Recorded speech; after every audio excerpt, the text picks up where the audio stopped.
Halo teman-teman, jumpa lagi dengan saya Egel Oseven. Pada video ini saya akan membedah sedikit sebuah buku dengan judul Buku Sakti Hacker. Ditulis oleh Evi Sam. Buku ini merupakan buku rujukan paling lengkap semua teknik hacking. Apa yang akan dipelajari di dalam buku ini? Teman-teman lihat, menemukan username dan password administrator sebuah situs. Yang kedua, menemukan username dan password akun Facebook. Yang ketiga, menemukan username dan password akun internet banking. Yang keempat, menemukan username dan password akun PayPal. Dan yang terakhir, membuat dan mengirim spyware. Ingat, teman-teman, hacker bukan perusak.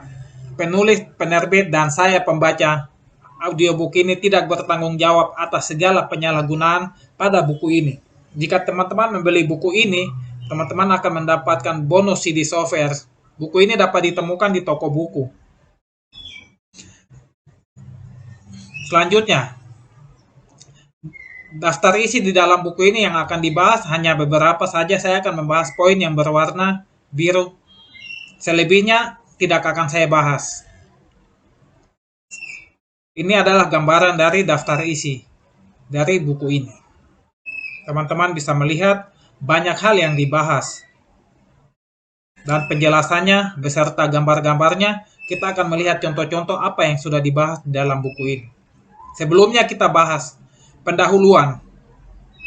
Sebelum meneruskan buku ini, Anda perlu ketahui proses hacking adalah bagaimana kita bisa menyusup ke dalam sistem orang lain tetapi tidak merusak atau melakukan perubahan. Sedangkan orang yang melakukan kegiatan hacking tersebut disebut sebagai hacker. Itulah perbedaan antara hacking atau hacker.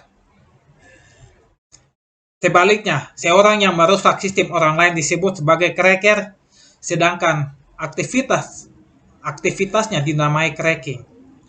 Berdasarkan RFC 1392 mengenai Internet User Glossary, definisi hacker adalah individu yang tertarik untuk mendalami secara khusus cara kerja suatu internal sistem, komputer, dan jaringan. Sedangkan cracker adalah individu yang memaksa masuk ke suatu sistem secara sengaja tanpa izin dengan tujuan yang buruk.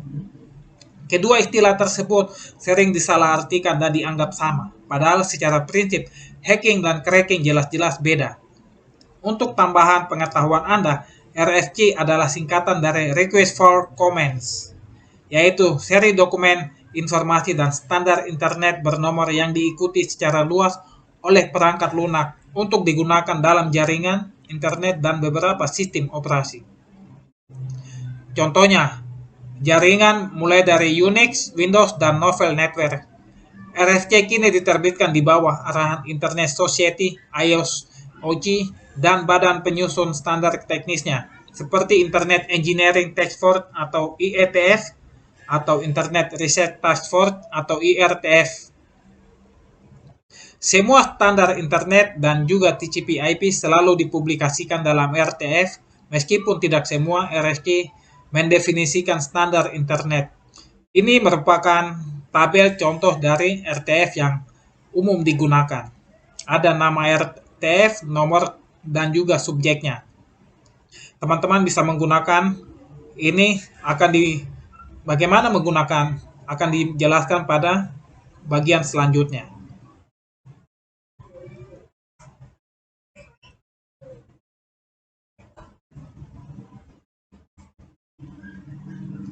Informasi RFC bisa teman-teman dapatkan di website. Ada ini teman-teman, akan saya lampirkan di link deskripsi. Ini adalah informasi RTF. Dan untuk mengetahui penjabaran sebuah RTF, saya akan lampirkan lagi di link deskripsi. Ini adalah teman-teman bisa mengganti karakter yang XXX dengan nomor RTF. Misalnya, teman-teman ingin mengetahui informasi mengenai UDP. Jadi, RTF-nya kodenya adalah 768. Seperti ini. Nah, ini adalah contohnya 768. User data datagram protokol. Oke, teman-teman, saya akan tunjukkan ini adalah contohnya yang sudah saya buka. Di atas ini adalah nama websitenya, ini adalah isinya UDP. Teman-teman bisa mencobanya sendiri. Oke, next. Manifesto hacker. Pada 8 Januari 1986, seorang hacker yang menggunakan nickname Dementor menulis sebuah manifesto atau sebuah pernyataan sikap yang hingga kini masih dikenal. Manifesto tersebut yang untuk kali pertama dimuat oleh majalah Prague edisi 25 September 1986. Berikut ini adalah isi manifesto tersebut. Teman-teman bisa lihat ini adalah isi dalam bahasa Inggris. Kita akan baca dalam terjemahan bahasa Indonesianya. Apa yang ditulis oleh hacker tersebut, jika diterjemahkan secara bebas, berikut artinya. Ini adalah dunia kami sekarang, dunia elektron dan switch, keindahan sebuah baut. Kami mendaya gunakan sebuah sistem yang telah ada tanpa membayar, yang bisa jadi biaya tersebut sangatlah murah. Jika tidak dijalankan dengan nafsu tamak mencari keuntungan, dan kalian sebut kami kriminal. Kami menjelajah dan kalian sebut kami kriminal. Kami mengejar pengetahuan dan kalian sebut kami kriminal. Kami hadir tanpa perbedaan warna kulit, kebangsaan, ataupun prasangka keagamaan. Dan kalian sebut kami kriminal. Kalian membuat bom atom, kalian mengejar peperangan, kalian membunuh, berlaku curang, membohongi kami dan mencoba meyakinkan kami bahwa semua itu demi kebaikan. Kami tetap saja, kami yang disebut kriminal. Ya, aku memang kriminal. Kejahatanku adalah rasa keinginan tahuanku. Kejahatanku adalah menilai orang lain dari apa yang mereka katakan dan pikirkan, bukan pada penampilan mereka. Kejahatanku adalah menjadi lebih pintar dari kalian, sesuatu yang tak kalian maafkan. Aku memang seorang hacker, dan inilah manifesto saya. Kalian bisa saja menghentikanku, tetapi kalian tidak mungkin menghentikan kami semua. Bagaimanapun juga kami semua senasib seperjuangan. Dalam menjalankan aksinya, hacker memiliki prinsip dengan mengikuti kode etik. Pertama, jangan merusak sistem manapun secara sengaja, seperti menyebabkan crash, overflow, mengubah file indeks sebuah website, walaupun ada juga dalil yang mengatakan sebuah file indeks sah-sah saja asalkan filenya disimpan di sistem yang sama dan bisa diakses oleh administrator. Yang kedua, jangan mengubah file-file sistem selain yang diperlukan untuk mengamankan identitas Anda selaku pelaksana aksi hacking. Yang ketiga, jangan meninggalkan nama asli Anda sendiri maupun nama orang lain, handle asli maupun nomor telepon asli di sistem apapun yang Anda akses secara ilegal. Mereka bisa dan akan melacak Anda. Berhati-hatilah dalam berbagi informasi sensitif. Pemerintah akan menjadi semakin pintar secara umum jika Anda tidak mengenal siapa sebenarnya lawan bicara atau chat. Berhati-hatilah dengan lawan bicara Anda tersebut. Jangan memulai dengan menargetkan komputer milik pemerintah. Ya, ada banyak sistem milik pemerintah yang cukup aman untuk dihack, tetapi resikonya lebih besar dari keuntungannya. Ingat, pemerintah punya dana yang tak terbatas dibandingkan dengan ISP atau perusahaan yang objektifnya adalah untuk mencari profit. 2. Mengenal diri sendiri. Siapa yang memiliki pengetahuan mendalam tentang diri sendiri dan diri musuhnya, akhirnya akan memenangkan semua pertempuran. Siapa yang mengenal diri sendiri tetapi tidak mengenal diri musuhnya hanya mempunyai peluang sama besar untuk menang. Namun siapa yang tidak mengenal diri sendiri maupun diri musuhnya akan kalah di semua medan pertempuran. Itu adalah kata-kata bijak dari Sun Tzu, seni berperang. Di sini IP address. Sewaktu Anda menggunakan internet atau terhubung pada sebuah jaringan, tentu saja komputer Anda dapat diakses oleh orang lain. Sebab di internet komputer Anda memiliki identitas tersendiri yang kita sebut IP address. IP address pada pemakai internet biasanya menggunakan IP dinamis, yaitu berubah-ubah setiap kali terhubung ke internet. Format penulisan IP address adalah ABCD.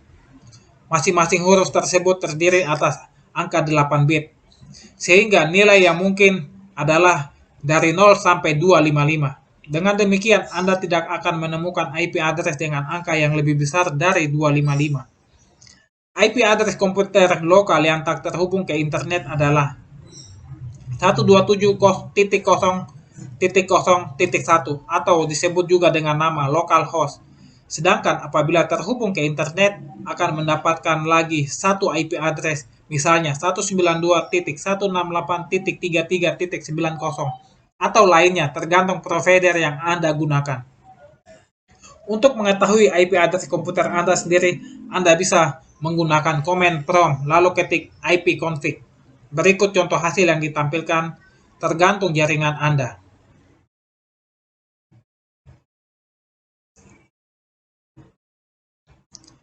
Pada gambar, terlihat IP address komputer saya adalah 192.168.0.198. Mungkin ada yang bertanya, terus mana yang benar?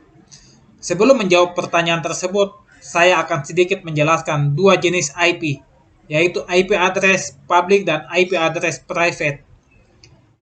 IP publik merupakan IP yang digunakan pada jalur umum atau publik di internet. Penggunaan alamat IP publik harus melalui proses registrasi ke suatu organisasi yang menangani masalah pemakaian IP. Tujuannya supaya tidak terjadi dua host yang memiliki IP sama. Contoh IP publik adalah akses PD modem yang menggunakan IP publik 125.126.0.1. IP publik dikenal pula dengan sebutan IP dinamis. IP private adalah IP yang sering digunakan pada jaringan lokal, sehingga tidak memerlukan proses registrasi. Contoh IP private akses di LAN modem menggunakan IP private 192.168.1.1. Dapat kita sederhanakan, IP private adalah IP yang digunakan untuk jaringan yang tidak terhubung ke internet, misalnya untuk LAN, sedangkan IP publik adalah IP yang digunakan oleh jaringan yang terhubung ke internet.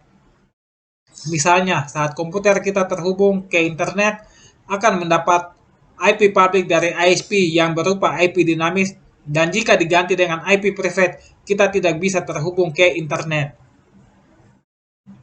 Nah, ini adalah contoh. Untuk mengetahui IP publik, Anda bisa menggunakan salah satu website berikut ini.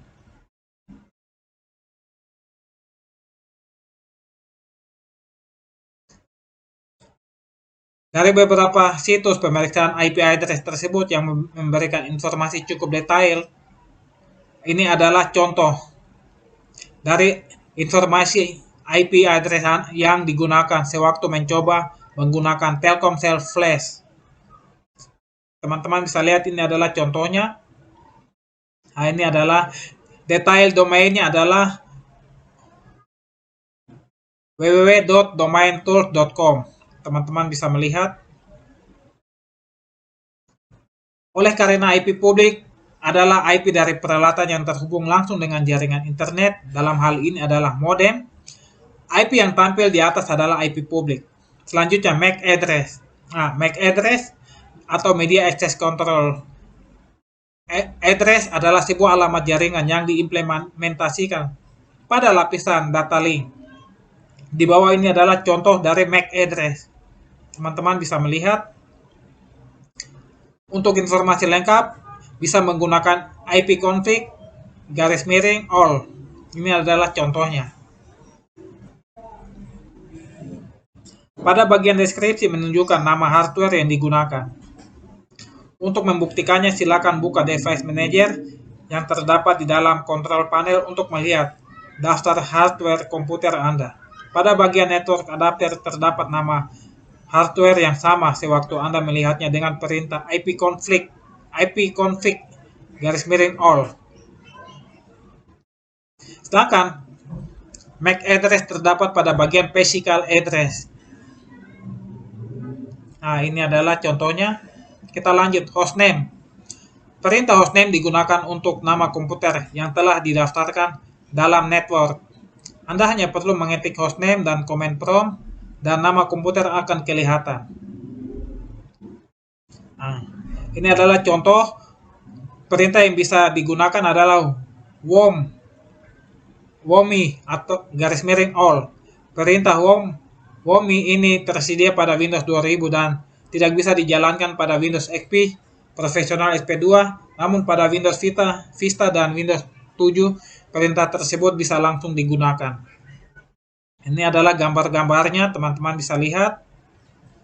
Kita lanjut protokol. Dalam buku ini Anda mungkin sering mendengar kata-kata protokol. Sebelum itu, ada baiknya saya memberikan secuil penjelasan mengenai hal tersebut. Nah, ini adalah setiap platform sistem operasi komputer punya standar yang berbeda-beda dalam implementasi jaringan komputernya. Standar komunikasi antar komputer ini disebut dengan istilah protokol. Platform Unix, Linux, dan Sun Solaris menggunakan protokol jaringan NFS atau Network File Sharing. Teman-teman bisa lihat.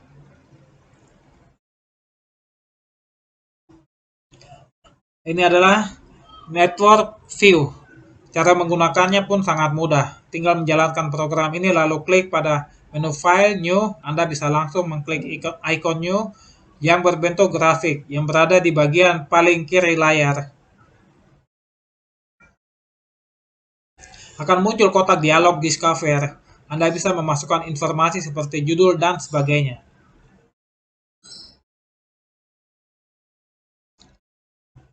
Tunggulah beberapa saat proses pencarian dilakukan sampai selesai.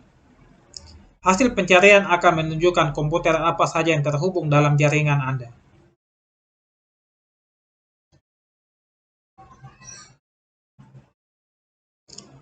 Font printing. Font printing merupakan proses untuk mencari informasi mengenai target. Hal ini sebenarnya tidak hanya terbatas pada kegiatan online. Bisa saja ditempuh dengan melihat informasi di koran, surat-surat, dan sebagainya. Intinya adalah bagaimana Anda bisa mendapatkan informasi sebanyak-banyaknya dari target. Itulah footprinting. Berhubung proses footprinting bisa dilakukan melalui media yang berhubungan dengan target seperti koran, yellow pages, website target, mencari literatur melalui pihak ketiga, rekanan target. Hal ini dikenal pula sebagai passive footprinting. Namun di sini kita akan membicarakan proses online yang melibatkan internet. Teman-teman, kita akan melihat cara googling. Cara paling mudah untuk menggali informasi mengenai sebuah website adalah menggunakan Google. Saya rasa hal ini banyak diketahui oleh kita semua. Anda hanya perlu membuka halaman google.com lalu masukkan nama sebuah perusahaan atau nama website. Perhatikan hasil pencarian yang diperoleh oleh Google. Di sini contohnya akan teman-teman lihat, ini adalah contohnya. Dari hasil pencarian tersebut, ternyata website victoria.com memiliki dua buah halaman indeks. Yang pertama adalah indeks PHP menggunakan WordPress, sedangkan yang kedua adalah indeks HTML. Sengaja saya buat begitu karena situs ini memang saya sediakan khusus untuk Anda latihan. Untuk menemukan link atau subdomain apa saja yang terdapat pada sebuah website, Anda bisa menggunakan kode berikut pada kotak pencarian. Situs, nama situs. Perhatikan perbedaan hasil yang diperoleh dengan sintaks berikut ini dengan sebelumnya. Sheet.2victoria.com. Anda juga bisa menggunakan sintaks in url.2victoria.com. Kita akan membahas lebih dalam pemanfaatan Google untuk hacking dalam bab Google hacking. Selanjutnya, WHOIS. WHOIS merupakan sebuah protokol yang memungkinkan kita mengakses database subdomain. Dengan WHOIS, Anda bisa mengetahui pemilik sebuah website, informasi kontak, server DNS, dan kapan memulai beroperasi, dan informasi lainnya. Nah, di bawah ini adalah contoh-contoh yang bisa teman-teman gunakan. Bahkan untuk memperoleh protokol ini kita cukup bermodalkan browser. Ini adalah contohnya WHOIS. Setelah klik tombol WHOIS, insert, berikut ini hasil tampilan.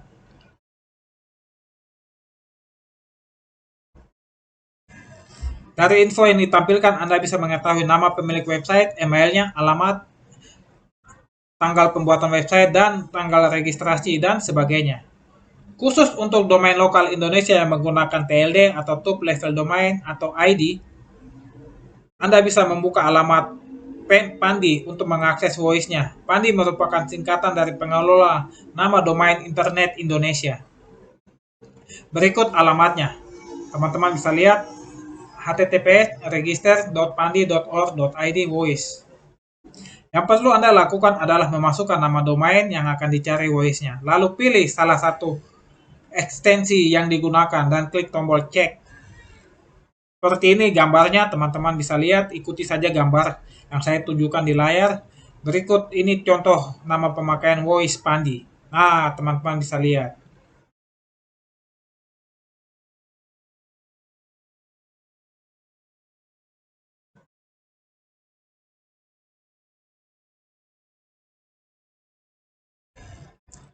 Berikut ini adalah data server voice yang memberikan informasi dari seluruh dunia yang terbaru sewaktu buku ini ditulis. Nah, ini adalah alamat-alamatnya, teman-teman bisa lihat.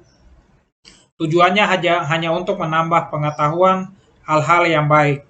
Jangan gunakan untuk hal-hal yang buruk, karena itu merugikan diri sendiri, teman-teman, dan bangsa kita.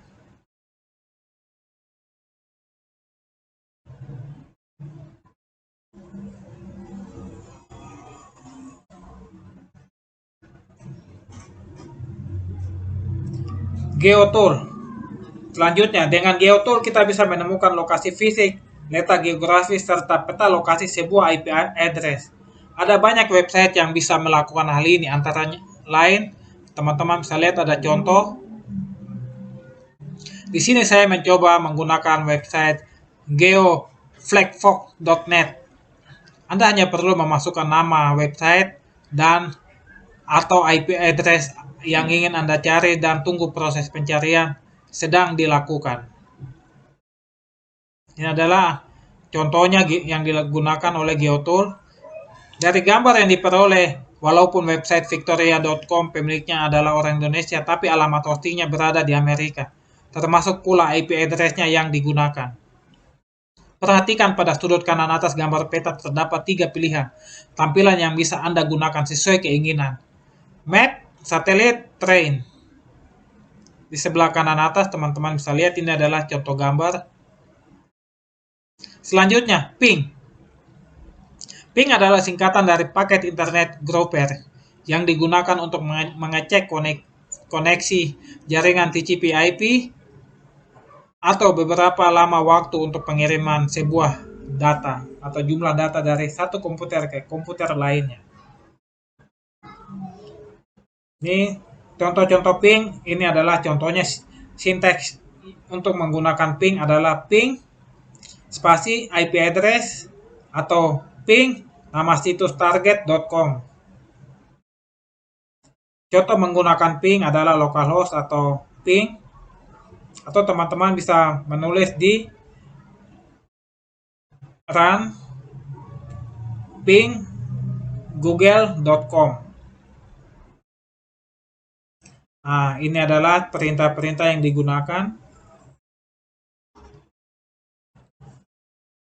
Kini kita akan mencari IP address yang digunakan pada sebuah website. Untuk melakukan hal ini, kita akan menggunakan perintah ping dalam command prompt yang telah disediakan oleh Windows. Untuk menjalankan command prompt, teman-teman langsung klik Start Accessories Command Prompt. Nah, seperti ini. Cara paling cepat untuk mengaktifkan command prompt adalah dengan mengetikkan cmd pada kotak dialog Run. Seperti ini gambar tampilannya. Masukkan perintah ping beserta nama website yang ingin diketahui addressnya. Contoh, ping www.victoria.com. Kita akan lihat ini adalah contoh hasil ping ke website Victoria. Ketika kita melakukan ping ke website tersebut, yang terjadi adalah kita mengirim satu paket request setiap detik ke host tersebut. Ketika program ping memperoleh echo reply dari griakharisma.com, dia akan mencetak respon tersebut ke layar untuk menunjukkan beberapa informasi, yaitu nomor IP, bits, berapa mil detik waktu tempuh yang diperlukan untuk program ping, dan seterusnya. Teman-teman bisa melihat ini adalah hasil ping penjelasannya. Ini adalah tabel dari ping. Sewaktu Anda melakukan ping pada localhost atau komputer sendiri, nilai TTL yang keluar adalah seperti tabel di atas. Misalnya, apabila Anda menggunakan sistem operasi Windows dan melakukan perintah ping, nilai yang keluar adalah 128. Berhubung Anda melakukan perintah ping melalui koneksi internet, nilai TTL-nya akan berkurang atau setiap kali melewati sebuah router. Pada gambar di atas, sewaktu melakukan ping terhadap www.victoria.com, terlihat nilai TTL-nya sebesar 42. Hal ini terjadi karena untuk mencapai server target yang menggunakan sistem operasi Linux dengan nilai TTL 64, sedangkan perintah ping tersebut untuk mencapai server target harus melewati beberapa router sehingga nilainya berkurang menjadi 42. Dengan mengurangi nilai TTL-nya yaitu 64 dengan nilai TTL terakhir, bisa dihitung banyaknya hop yang dilalui dari komputer asal ke web server. Ini adalah gambarnya, teman-teman bisa lihat hasil ping di localhost. Coba perhatikan kembali hasil ping di atas. Secara default, ping akan mengirim paket ke localhost sebanyak 4 kali. Anda dapat mengendalikan ping tersebut dengan menambahkan parameter n. Perhatikan contoh di bawah ini.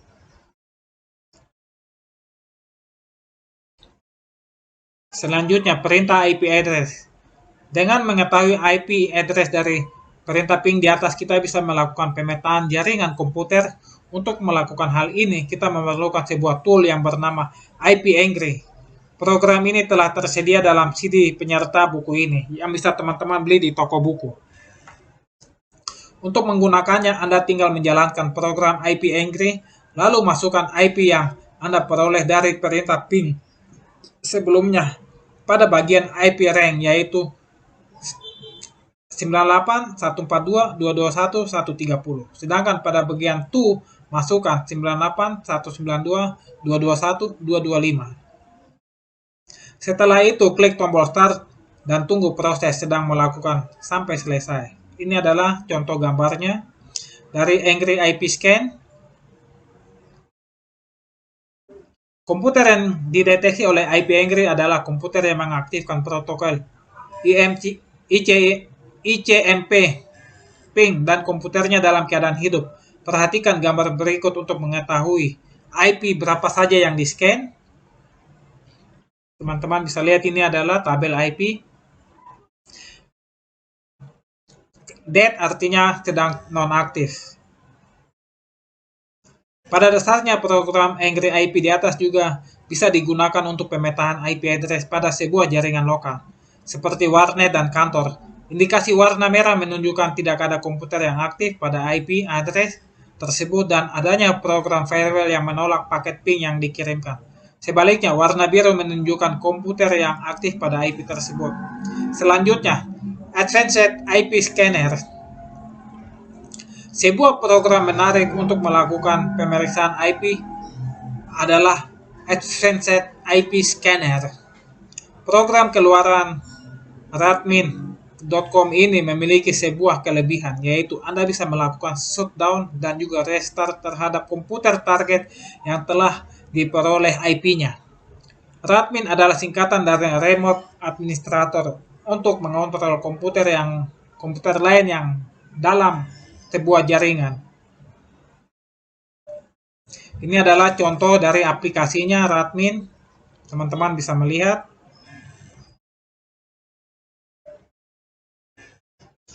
Perlu diketahui, mematikan komputer orang lain secara remote, Anda harus mengetahui username dan passwordnya. Pada program ini terdapat kolom MAC address, namun pada kenyataannya sewaktu pemakaian MAC address tidak muncul. Selanjutnya, program NSLOOKUP. NSLOOKUP, nama server lookup, merupakan sebuah DNS query tool yang bisa digunakan untuk konversi dari nama domain menjadi IP address maupun sebaliknya, serta untuk menggunakan DNS record. NLS lookup dapat dijalankan dalam dua modus, interaktif dan non-interaktif. Modus non-interaktif berguna bila ada satu bagian data yang perlu dikembalikan. Bila perintah ini dijalankan tanpa menggunakan parameter dan menampilkan informasi default server serta address dari koneksi jaringan kita saat ini, untuk menggunakan tool yang satu ini kita hanya perlu menggunakan command prompt. Sintaks untuk mode non-interaktif adalah nslookup. Ini teman-teman bisa lihat ada perintahnya. Teman-teman bisa melihat di gambar dan mencobanya sendiri. Dari gambar di atas kita bisa tahu rank IP berapa saja yang digunakan oleh cnn.com. nslookup juga dapat digunakan untuk mengetahui MX mail server dan NS name server yang bertanggung jawab terhadap suatu domain. Berikut adalah contoh dari mail server. Teman-teman bisa lihat di gambar. Selanjutnya ini adalah contoh. Berikut adalah contoh mengetahui nama server dari sebuah domain. Selanjutnya, melacak dengan thread route. Thread route dibuat oleh Van Jacobson yang digunakan untuk mengetahui jalan sebuah paket data dari sumber hingga mencapai tujuan. Di sini kita akan melakukan proses tracking yang digunakan untuk mengetahui rute paket jaringan komputer dari satu host ke host yang lain yang terhubung dalam jaringan, mulai dari hop titik awal sampai hop terakhir. Maksudnya adalah mulai dari titik Anda sendiri, baik berupa gateway, router, hingga IP address atau domain yang dituju. Nah, gambarannya kita akan melihat, ini adalah contohnya. Saya akan baca. Gambaran sederhana dari proses thread route adalah sewaktu Anda membuka sebuah website, katakanlah website ABC, situs abc.com. Komputer Anda pertama-tama akan menghubungi ISP Anda, kemudian menghubungi ISP tempat website tersebut berada, barulah menuju ke server website abc.com. Walaupun dalam dunia nyata, titik-titik yang ditempuh jauh lebih banyak dari itu, prinsipnya sama seperti Anda dari daerah pedalaman dan ingin pergi ke luar negeri menggunakan pesawat. Anda harus melakukan transit, barulah sampai ke negara tujuan. Dengan adanya tracer, kita bisa memahami IP mana saja yang dilewati oleh sebuah paket. Manfaat lain dari thread route ini bisa mengetahui sumber lambatnya sebuah koneksi. Ini adalah contoh, teman-teman bisa lihat. Untuk melakukan hal ini, kita menggunakan perintah tracer pada command prompt, atau bagi yang menggunakan Linux disebut trace route. Sintaks pengetikannya adalah, teman-teman bisa lihat, masukkan ada IP address atau website target.com dalam command prompt. Ini adalah gambarnya.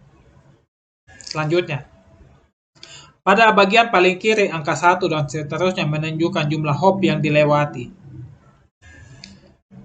Kolom kedua hingga keempat menunjukkan waktu proses yang ditempuh oleh paket, sedangkan kolom terakhir menunjukkan IP address yang dilewati. Pada hop pertama terlihat IP 192.168.0.1 adalah IP dari modem yang saya gunakan, sedangkan pada gambar di atas terdapat 19 terminal atau pelabuhan yang harus dilewati sebelum mencapai website target.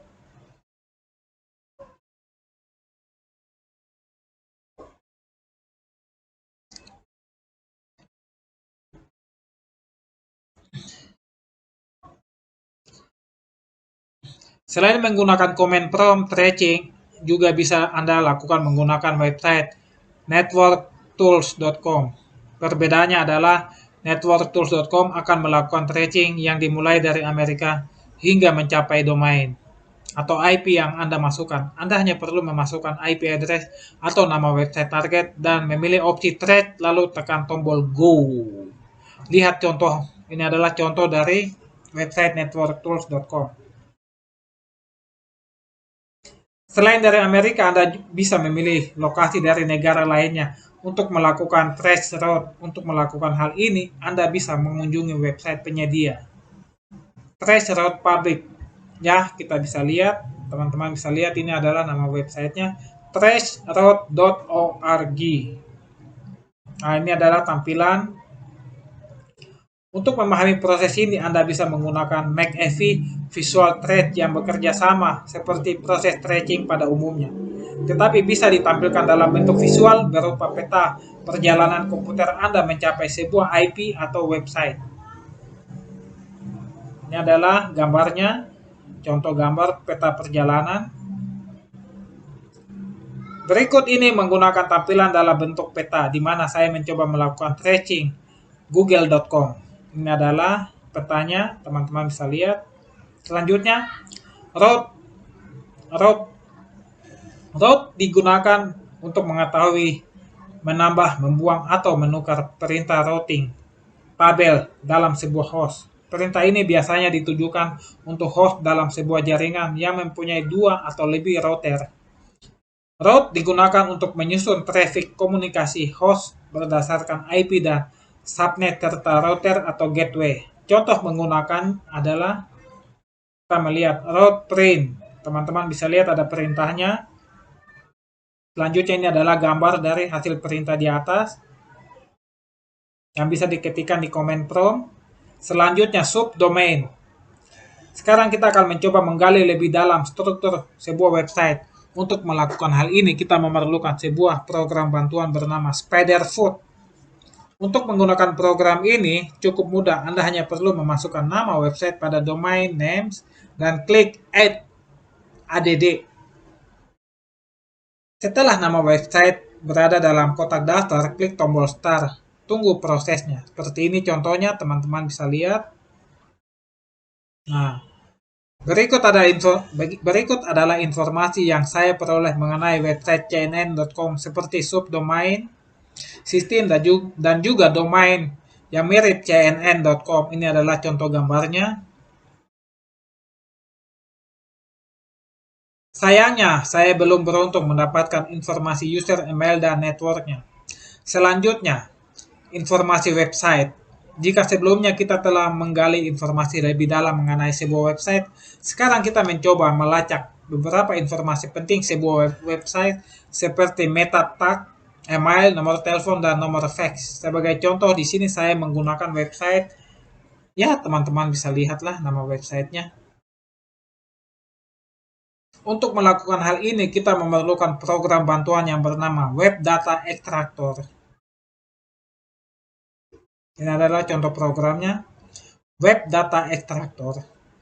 Ikuti langkah berikut untuk menggunakannya. Pertama, klik New pada program atau Edit Session. Kedua, dari dialog Session Setting yang muncul, masukkan nama website pada bagian Starting URL yang berada pada tab Source, lalu berikan tanda centang pada bagian yang ingin Anda ekstrak. Di sini saya memilih email, phone, fax, dan meta tag. Setelah selesai, klik OK. Tunggulah proses yang dilakukan sampai selesai. Selanjutnya, perhatikan gambar di bawah. Saya menemukan cukup banyak email dari website yang sudah dimasukkan di atas dan nomor telepon. Teman-teman bisa lihat, ini adalah contohnya. Selanjutnya, bab 4, port scanning atau scan port. Jika diibaratkan sebuah rumah, port adalah pintu dan jendela rumah tempat keluar masuknya data. Secara logika, tidak ada sistem yang aman 100%. Apabila sebuah sistem aman 100%, tentu saja semua pintu dan jendela akan ditutup semua. Layaknya sebuah gudang yang terkunci rapat. Ibaratnya, jika pintu internet tidak dibuka, Anda pun tidak akan bisa menghubungkan komputer dengan internet. Jadi, kita bisa katakan bahwa port adalah pintu keluar masuknya paket data. Pasti teman-teman sudah memahami secara singkat gambaran dari apa yang namanya port scanning. Kita langsung, beberapa port yang umum adalah port 80 HTTP, yaitu port yang membuka sebuah halaman website, sedangkan port 20 STP untuk melakukan upload maupun download file, sedangkan port 110 atau POP3 untuk menerima email, serta masih banyak jenis port lainnya. Ada 3 jenis software untuk scan port Nah, teman-teman bisa lihat ini adalah nama-namanya, teman-teman bisa lihat. Sebagian besar port ditetapkan oleh Internet Assignment Number Authority. Selanjutnya, ini adalah jenis port TCP dan UDP, teman-teman bisa melihat. Karena memiliki angka 16 bit, total maksimum jumlah port untuk setiap protokol transfer yang digunakan adalah 65536 buah. Namun hanya port 0 sampai 1024 yang disediakan untuk umum. Ini adalah daftar port 0 sampai 1023. Teman-teman bisa lihat.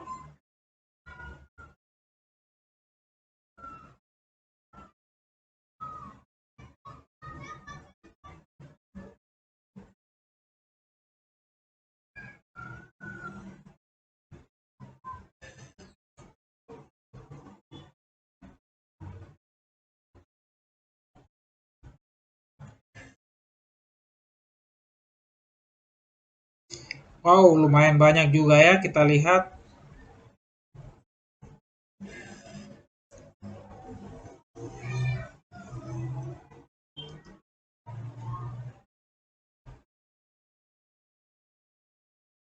Oke, langsung saja saya percepat.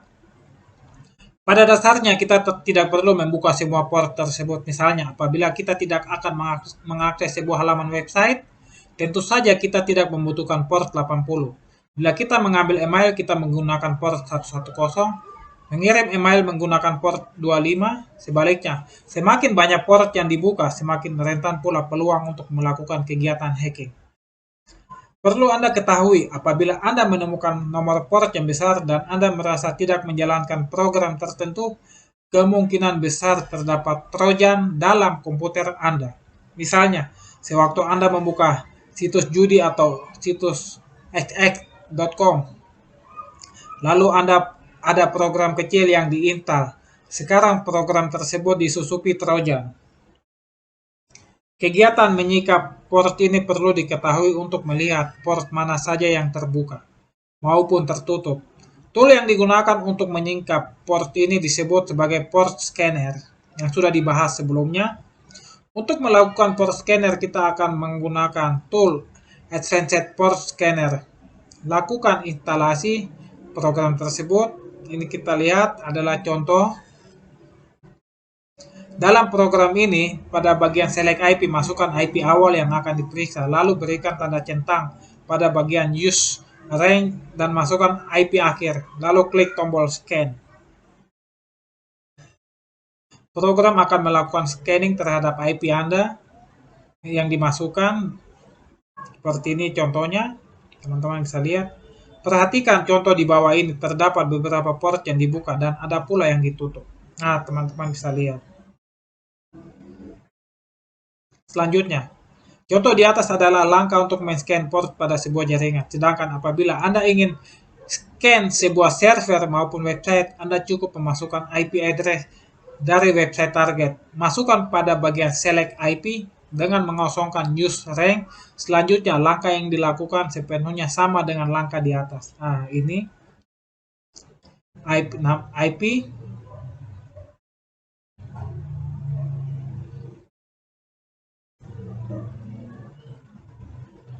Selanjutnya, program SendMap. Salah satu program yang saya sukai untuk melakukan scanning port adalah SendMap.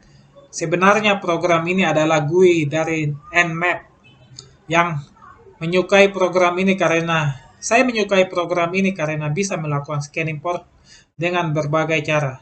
Untuk menggunakan program ini cukup mudah. Anda hanya perlu memasukkan nama website target pada bagian target dan klik tombol scan, maka Anda bisa melihat hasil scanningnya. Ini adalah contohnya. Teman-teman bisa lihat.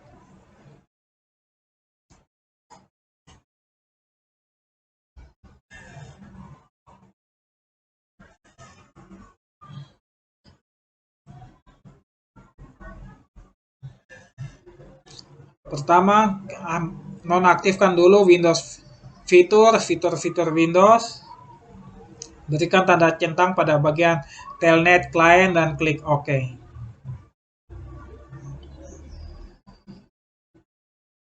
Selanjutnya, tunggulah proses pengaktifkan dilakukan sampai selesai. Selanjutnya, barulah Anda bisa menggunakannya dari command prompt. Anda juga bisa menggunakan perintah telnet di atas tanpa memasukkan www terlebih dahulu. Sebaliknya, halamannya menjadi kosong melompong. Hal ini menunjukkan bahwa port 80 terbuka. Seperti gambar di bawah ini, walaupun dalam keadaan kosong, ketik get HTTP. Walaupun Anda tidak bisa melihat teks yang muncul, berikut salah satu contoh hasil telnet yang kita lakukan di atas. Untuk mengakses komputer lain, semua aktivitas harus mendapatkan izin dari komputer tujuan. Izin yang dimaksud tentunya username dan password dalam sebuah koneksi. Apabila sebuah user tanpa memiliki nama dan juga password disebut sebagai null session, atau dalam dunia FTP dikenal dengan nama anonymous login. Sebagai contoh di sini, saya menggunakan perintah nbstats. Pada command prompt, Anda cukup mengetikkan nbstat a IP address. Di sini saya memperoleh nama akun dari komputer target. Teman-teman bisa lihat ini adalah contohnya. Bahkan dengan perintah tersebut kita juga bisa memperoleh MAC address komputer target. Nomor 20 menunjukkan bahwa komputer target aktif pada file dan printer sharing. Cara lain yang bisa Anda gunakan adalah dengan mengetik netview. Ada pada contoh gambar bisa dilihat.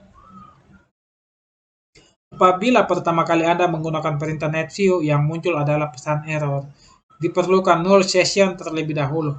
Koneksi null session bisa Anda terapkan dengan perintah net use nama target atau IP. Ini adalah perintahnya, teman-teman bisa lihat. Maksud adalah lakukan koneksi ke sumber bernama IPCS. Teman-teman bisa lihat. Atau penghubung komunikasi antara komputer dengan username dan password yang kosong. Untuk mengetahui harddisk yang di-share, ketik netview nama target. Dari contoh berikut saya mengetikkan netview echa dan memperoleh informasi bahwa harddisk yang di-share adalah drive E. Sedangkan untuk mengakses drive, untuk melihat isinya menggunakan perintah net use nama drive _2 garis miring nama target atau IP address backslash nama drive. Kebetulan di sini nama drive dan nama sharing drive-nya adalah E, jadi pengetikannya adalah net use echa.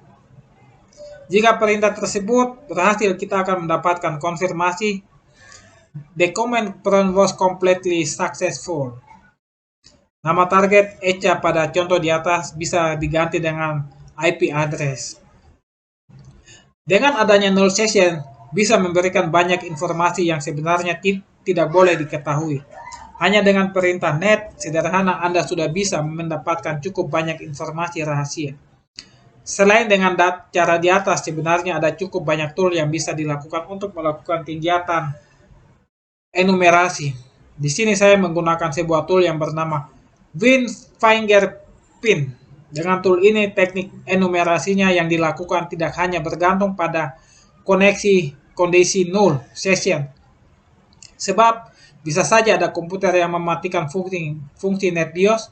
Anda bisa mencoba jalur lainnya dengan memanfaatkan Active Directory. Penggunaan program ini sangat mudah. Pada bagian input option, Anda hanya perlu memasukkan IP address maupun rank IP. Atau kalau Anda bingung, pilih saja neighborhood atau tetangga. Lalu biarkan domain dengan keadaan kosong untuk memeriksa semua jaringan Anda. Sedangkan pada bagian scan option, Anda bisa memilih opsi apa saja yang ingin Anda scan. Setelah selesai, klik tombol scan. Perhatikan contoh gambar di bawah. Teman-teman bisa melihat ini adalah gambarnya dari aplikasinya WinFingerPrint 052. Pada langkah ini, Anda menunggu adanya paket yang melewati jaringan Anda. Misalnya, kalau ada seseorang menggunakan email, chain enable bisa menangkap password Anda. Jadi ada aplikasi nama Cain Enable bisa menangkap password. Begitu pula sewaktu seseorang mengakses halaman web yang menggunakan password. Untuk melihat hasil datanya yang didapatkan, klik pada tab Sniffer.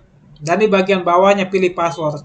Pada panel sebelah kiri, Anda bisa memilih password dari protokol yang ingin Anda lihat seperti HTTP, IMAP, POP3, Telnet, dan lain-lain. Perhatikan gambar di bawah ini. Saya berhasil memperoleh password untuk login ke halaman Joomla. Hasil snifingnya adalah ini. Yang terakhir, bab 10. Man in the middle. Sebenarnya, saya harus berpikir 15 kali untuk menulis contoh dalam bab ini. Sebab, contoh lain yang saya berikan di sini, boleh dibilang sangat-sangat berbahaya. Apabila jatuh ke tangan yang salah, di sini saya mencoba menunjukkan pada Anda bagaimana sebuah sistem yang dikategorikan aman ternyata juga bisa dibongkar. Contohnya adalah akses internet banking yang menggunakan protokol HTTPS, bukan HTTP. Seperti biasanya, S di belakang HTTP yang berarti source atau secure, sure atau aman. Namun di sini saya akan menggunakan PayPal sebagai contoh kasus yang juga menerapkan HTTPS dalam sistem pengamanannya. Sebenarnya sih awalnya saya menggunakan internet banking sebagai contoh kasus. Namun atas perintah penerbit sehingga saya ganti dengan contoh kasus PayPal saja. Di satu sisi saya mencoba menyajikan informasi lengkap dalam buku ini.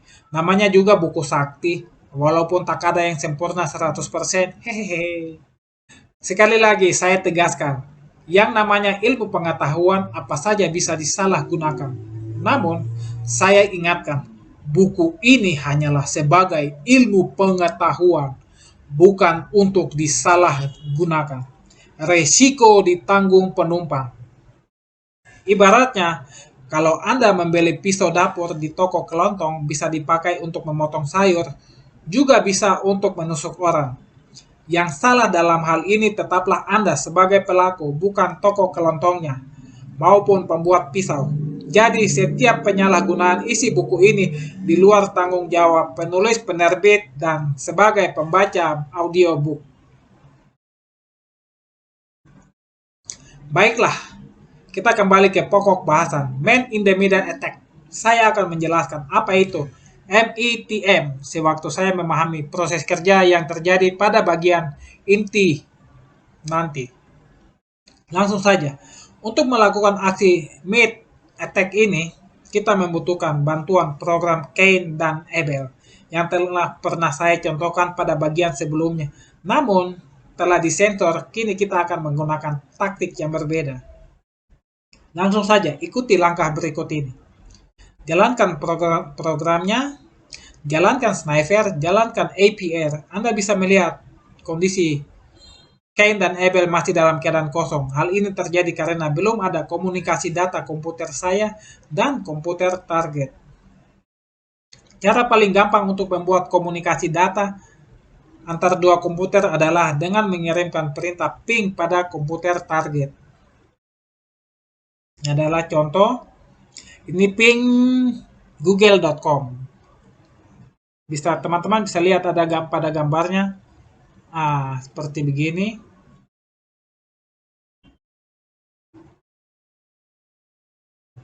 Baiklah, kita mulai saja. Contoh teknis dari tindakan ini. Di sini saya masih menggunakan bantuan dari program Cain and Abel. Supaya lebih asik, saya akan menjelaskan secara detail dari awal, supaya Anda tambah paham. 1. Jalankan program Cain and Abel dan klik tab Sniffer. Lihat gambar. Kondisinya masih kosong. Jika dalam komputer Anda sudah ada bekas atau cache dari IP sebelumnya, pekerjaan Anda lebih bisa cepat. 2. Klik menu konfigurasi dan pilih adapter yang Anda gunakan. Teman-teman lihat contoh gambar. Yang ketiga, jalankan aksi Sniffer dengan mengklik tombol aktif atau deaktif D Sniffer. Keempat, area kosong. Pada area kosong, klik kanan dan klik Scan MAC Address. Lihat gambar. Selanjutnya, poin kelima, langkah kelima. Dalam kotak dialog MAC Address Scanner, Anda bisa memasukkan range IP yang akan Anda periksa. MAC address-nya, lalu klik OK. Apabila Anda sudah mengetahui IP dan MAC address target Anda sebenarnya, langkah 4 dan 5 ini bisa Anda lewati. Anda juga bisa menggunakan cara seperti pada bab Man in the Middle Attack, yaitu perintah ART tanda kurang A. Di sini saya memberikan contoh sebuah variasi lainnya. Teman-teman bisa lihat ini adalah gambar MAC address scanner.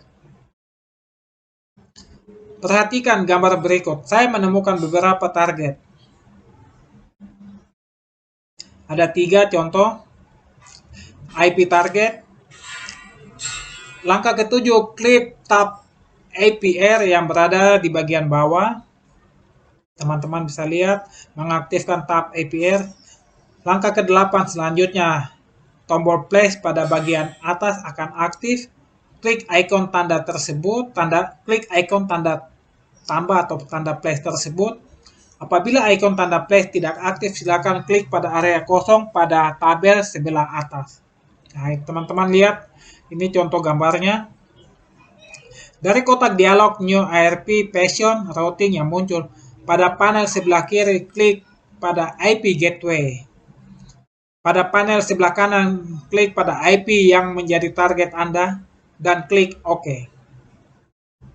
Teman-teman bisa lihat, ini gambarnya IP dan MAC address target.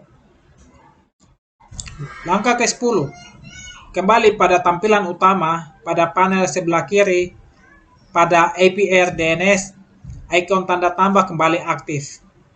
Apabila ikon tersebut tidak aktif, klik saja dalam area kosong, lalu klik ikon tanda tambah tersebut. Teman-teman lihat. Langkah ke-11, masukkan nama website yang akan diganti. Misalnya, di sini saya memasukkan facebook.com. Pada kasus ini saya akan mengalih halaman Facebook menjadi halaman Yahoo. Jadi sewaktu target membuka Facebook yang muncul adalah halaman Yahoo. Anda bisa mengganti halaman Yahoo dengan halaman phishing yang telah Anda buat pada penjelasan bab sebelumnya. Selanjutnya, masih dalam kotak dialog DNS spoofer for APR, klik tombol resolve dan masukkan nama website palsu. Di sini saya memasukkan nama website palsu yahoo.com sebagai contoh. Perlu Anda ketahui, pada halaman inilah seseorang memasukkan halaman phishing untuk mencuri password login.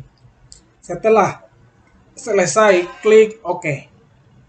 Langkah ke-13. Sekarang IP address yang semula 0000 menjadi terisi dengan IP address dari Yahoo dan klik OK. Lihat di gambar ke-13. Lanjut langkah 14. Pada tabel request DNS name akan muncul website Facebook. Teman-teman bisa lihat di gambar 14.